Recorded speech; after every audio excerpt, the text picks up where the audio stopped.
Things seem to be changing rapidly at the moment, like government announcements made about things that we can do and we can't do, and things we thought that we could do, suddenly we now can't do again, and different places having different restrictions imposed on them. It just feels massively like everything is out of control.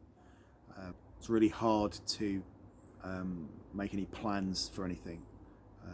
Everything's really changing so quickly, and we've been thinking about what things are going to happen when September comes and schools go back, and nobody really knows quite what that's going to look like and how that's all going to work, and even the plans that do get made just seem to have to be changed. Complete loss of control of what's happening. Feels like we're in this massive storm that's just whipping up around us constantly, and we're getting tossed from place to place without knowing what's going on or who's in control of it all. Losing control of things is really difficult, and sometimes we grab hold of things that we can control and hold tight to them. Sometimes that's quite dangerous and destructive if the things that we're controlling are things that are damaging to us. This week's gospel reading is a really famous passage, this miracle of Jesus walking on water. In a time of real busyness and stress and loads of things going on, Jesus goes and takes some rest and sends his followers away to get some peace and quiet. And even within that, there's a wind blowing and they're not quite in control of what's happening.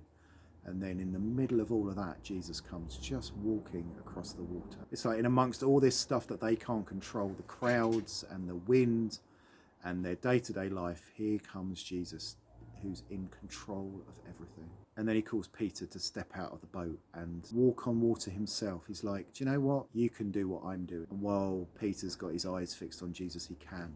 But the moment the wind comes and the waves go up and Peter starts to try and wrestle control back himself, he starts to sink. When Jesus says to him, you haven't got enough faith, it's not about whether he's saying the right prayers, going to the right services, holy enough. It's about where he's allowing control to be. When he tries to take control, he sinks. When he gives Jesus the control, he walks on water. In amongst all of this chaos, all the stuff going on, we can feel really out of control when we have faith that Jesus has got this, even though we don't understand what's happening, even though we have no clue what's going on. When we have faith in him and we let him take control, that's when we can stop worrying about the storms and start putting one foot in front of the other.